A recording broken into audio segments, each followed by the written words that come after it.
Hello student, आप लोगों ने पूरे साल भर 2 साल नीट 2025 के लिए मेहनत की है। ऑब्वियसली वो परफेक्ट है। बस अब आपको पॉजिटिव रहना है और एग्जाम में पॉजिटिव माइंडसेट के साथ जाना है।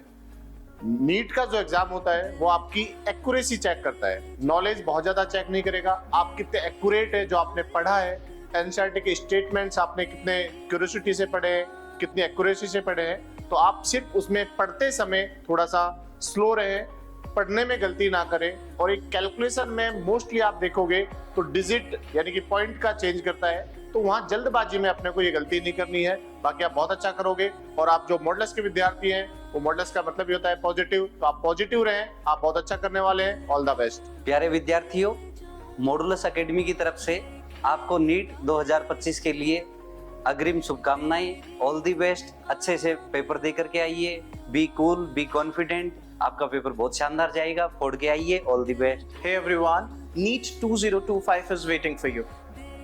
NEET is just a chapter, but your dream of becoming a doctor is the story you are writing. So stay focused, stay calm, and don't let the fear overcome you. I'm sure you will give the best in your exam and you will become a very good doctor.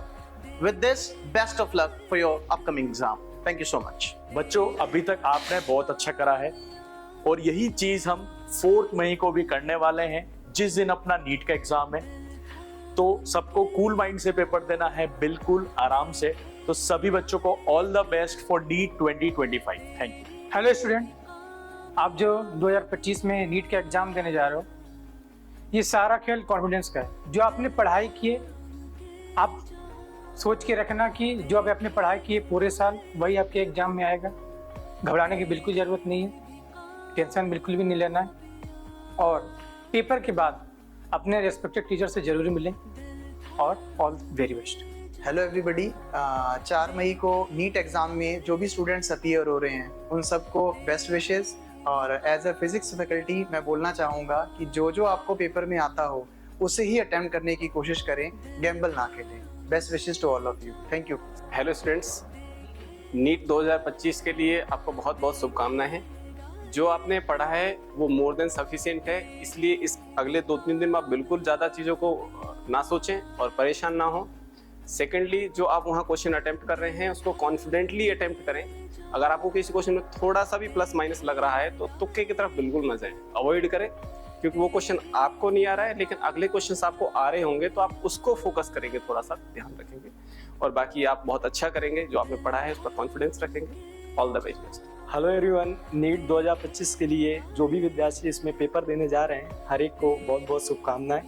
और जब भी अपना paper देने जाए, बस केवल एक ही बात ध्यान में रखना है कि जो भी आज तक पढ़ा है ना, उसमें कुछ भी एक भी कंफ्यूजन नहीं लेना है। जो भी आता है बहुत अच्छा आता है आप लोग को। बस अपना दिमाग को शांत रख के बस पेपर देना है। अब हो सकता है कि जब भी आप पेपर दोगे शायद एक क्वेश्चन नहीं बने, 2 नहीं बने, वो इसमें बिल्कुल पॉसिबिलिटी है। बट आपको ना एक बात ध्यान रखना है, आपने जो भी पढ़ा है ना आज तक, सबसे बेस्ट पढ़ा है, बस उसमें कॉन्फिडेंस रख के और सबसे बढ़िया दोगे। और इसके लिए आपको best of luck. Thank you. सभी नीट एस्पायरेंट 2025 वाले बच्चों को मॉड्यूलस परिवार की ओर से all the best, all the very best, do best. Thank you so much. Hello everyone, कैसे हैं आप लोग? तो देखो, आपका परसों एग्जाम है 4th ऑफ May। तो आपने जो भी, स्पेशली मैं वीडियो इनके लिए बनाना चाह रहा हूँ, बोल रहा हूँ, जो रिपीट कर रहे हैं, जिनका मार्क्स पिछली बार नियरली 550 अबव या 600 के आसपास आया था, and due to all this thing आपका सिलेक्शन नहीं हो पाया था। आपको इस चीज़ में डरना नहीं है, कॉन्फिडेंस रखना है। भाई, अगर आप जितना मार्क्स पिछले बार लाए थे उतना भी अगर ले आओगे तो इस बार उम्मीद ज़्यादा है, और उससे 10-20 मार्क्स तो ज़्यादा ही लाते हैं ना। तो ये 2 दिन डर बहुत होता है, इस डर को नहीं लाना है, डर को ओवरकम ही करना है। जितना आपने पढ़ा है that would be more than sufficient. तो आपको सिर्फ ये 2 दिन में ध्यान ये रखना है कि जो 1 से 5 का पीरियड है टाइम, उस टाइम में आप सोना खाना वाना बंद कीजिए, क्योंकि उस टाइम पीरियड में आप एग्जाम दे रहे होंगे। तो आपका फोकस वहाँ पे होना चाहिए। घर में एसी उसी में मत बैठिए उस पीरियड में, एग्जाम सेंटर में एसी रहता नहीं।